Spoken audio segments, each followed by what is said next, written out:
Topic है accounting treatment of goodwill in the admission of A partner. जब एक नया पार्टनर पार्टनरशिप फर्म में एडमिशन लेता है तो हम अकाउंट्स में क्या ट्रीटमेंट करेंगे गुडविल की। तो हम फर्स्ट पॉइंट करते हैं, when a new partner bring his share of goodwill in cash and it is retained in business.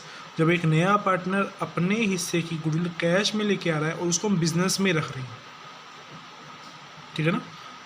तो इस टॉपिक को समझने से पहले मैं सिर्फ एग्जांपल के रूप में समझा रहा हूँ। ए और बी दो पार्टनर हैं, रेशो है 2:1। सी ने एडमिशन लिया 1/4 शेयर के लिए। जब सी ने एडमिशन लिया तो उस टाइम फर्म की गुडविल थी 60,000 रुपये। कितनी गुडविल थी? 60,000 रुपये।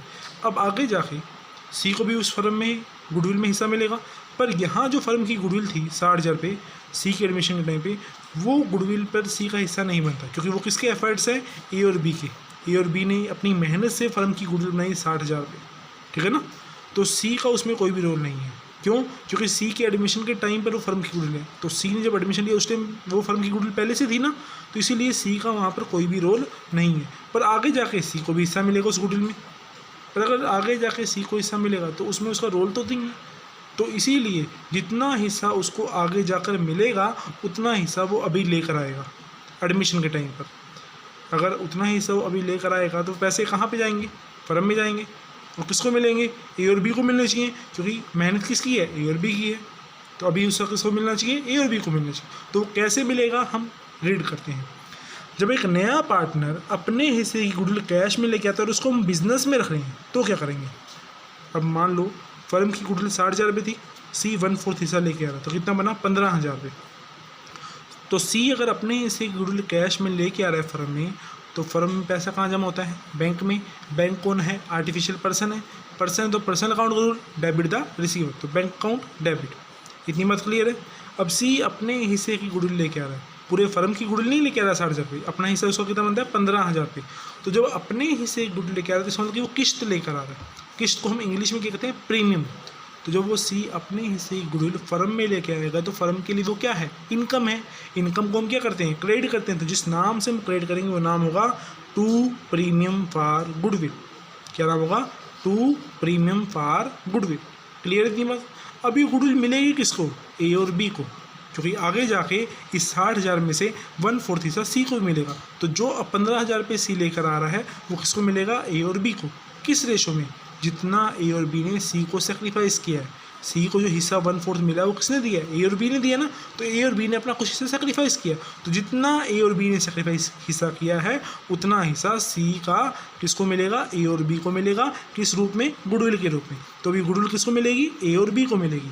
अगर ये गुडविल ए और बी को मिलेगी तो गुडविल फर्म के लिए क्या थी? इनकम थी। अब वो इनकम किसको मिल रही है? पार्टनर्स को मिल रही है। तो इनकम जा रही है। जब इनकम जाएगी तो हम उसको क्या कर देंगे? डेबिट कर देंगे। Premium for goodwill account debit. ये इनकम किसको मिलेगी? पार्टनर्स को। तो पार्टनर्स को मिलेगी तो उनकी कैपिटल क्या हो जाएगी? बढ़ जाएगी। जब कैपिटल बढ़ती है तो हम उसको क्या करते हैं? क्रेडिट करते हैं। तो to old partners capital account किस रेशो में? Sacrificing ratio. तो ये हमारा फर्स्ट पॉइंट था। जब एक नया पार्टनर अपने हिस्से गुडविल कैश में लेके आता है और वो हम बिजनेस के अंदर रख रहे हैं। अब second point, when goodwill is withdraw by old partner. अगर यही पार्टनर जिनको गुडविल का हिस्सा मिला है ए और बी को, अगर वही पार्टनर इस गुडविल को फर्म से निकलवा रहे हैं तो उस केस में फर्स्ट 2 एंट्रीज, ये जो 2 एंट्री हमने करी हैं दोबारा सेम होंगी यहाँ पर। और थर्ड एंट्री क्या होगी? पार्टनर गुडविल का हिस्सा निकलवा रहे हैं तो पार्टनर की कैपिटल क्या हो जाएगी? कम हो जाएगी ना। तो पार्टनर की जब कैपिटल कम होती है तो हम उसे क्या करते हैं? डेबिट करते हैं।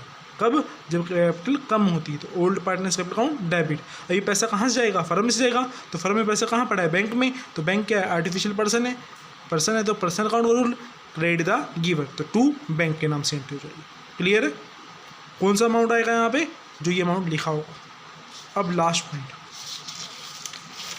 When a new partner bring his share of goodwill in cash and it is taken by old partner privately. जब एक नया पार्टनर अपने हिस्से की गुडविल कैश में लेके आता है और पुराने पार्टनर उसको बिजनेस के बाहर ही ले रहे हैं, तो उस केस में हम कोई भी एंट्री बुक में नहीं करेंगे, क्योंकि आप accounting treatment of goodwill business के अकाउंट में कर रहे हो। तो जब बिजनेस के बाहर ही पैसा लिया जा रहा है तो उसकी कोई भी एंट्री नहीं होगी। अब मैं ये पॉइंट आपको क्वेश्चन से क्लियर करता हूँ। क्वेश्चन नंबर 18, LMN 3 पार्टनर्स हैं, रेशो है 3:2:1। ओ ने एडमिशन लिया, ओ 4.5 लाख रुपये कैपिटल लेके आ रहा है कैश में और 1.5 लाख रुपये गुडविल लेके आ रहा है। कितने शेयर के लिए? 1/5 शेयर के लिए। तो पहले हम यहाँ तक पढ़ते हैं। पहले न्यू रेशो निकाल लें। LMN 3 पार्टनर हैं, रेशो 3:2:1। ओ ने एडमिशन लिया 1/5 शेयर के लिए, तो let the total profit is equal to 1। Remaining profit हमारा निकल गया। एल की न्यू रेशो आ गई, एम की आ गई, एन की न्यू रेशो आ गई। तो हमारी न्यू रेशो आ गई 12:8:4:6, जो का क्या बना 6:4:2:3। अब इस न्यू रेशो और ओल्ड रेशो से आप सेक्रीफाइसिंग रेशो निकाल लोगे, वो तो आपको निकालनी आती है। तो सेक्रीफाइसिंग रेशो हमारी आएगी 3:2:1। अब पहला पॉइंट यहाँ पे क्या लिखा हुआ है? पहला पॉइंट यहाँ लिखा है goodwill is retain in the firm. अगर गुडविल को हम फर्म में रख रहे हैं तो क्या एंट्री करेंगे? मैंने यहाँ पॉइंट बताया था, when a new partner bring his share of goodwill in cash and it is retain in business. तो बिजनेस और फर्म एक ही होता है ना, तो हमारी एंट्री क्या होगी? Bank account debit to premium for goodwill. तो हम यहाँ पे एंट्री करते हैं bank account debit to premium for goodwill. अब गुडविल है कितनी? नोटिस करें, वो 4.5 लाख रुपये कैपिटल लेके आ रहा है और 1.5 लाख गुडविल लेके आ रहा है। तो कैपिटल भी लेके आ रहा है तो वो भी कैश में आ रही है ना फर्म में। तो पैसा कितना आ रहा है फर्म में? 6 लाख रुपये। तो बैंक में कितना जमा हुआ? 6 लाख रुपये। तो बैंक अकाउंट डेबिट 6 लाख रुपये। वो कैपिटल के रूप में 4.5 लेके आ रहा है, तो कैपिटल उससे क्या हो जाएगी? ओके बढ़ जाएगी। जब कैपिटल बढ़ती है तो हम क्या करते हैं? क्रेडिट करते हैं। तो 2 ओ कैपिटल अकाउंट 4,50,000 और गुडविल का कितना लेके आ रहा है? 1.5 लाख रुपये। तो 2 प्रीमियम फॉर गुडविल। अब ये गुडविल का हिस्सा किसको मिलेगा?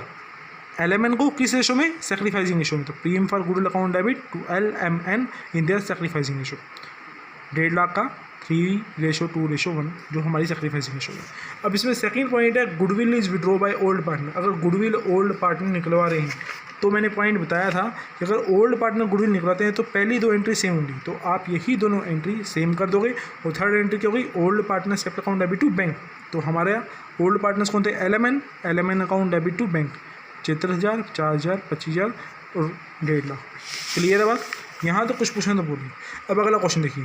पी के वो 2 पार्टनर हैं, रेशो 2:1 है। आर ने एडमिशन लिया 4/9 शेयर के लिए और इक्वली हिस्सा ले लिया पी और क्यू से। तो आप न्यू रेशो निकाल लोगे और सेक्रीफाइसिंग रेशो निकाल लोगे।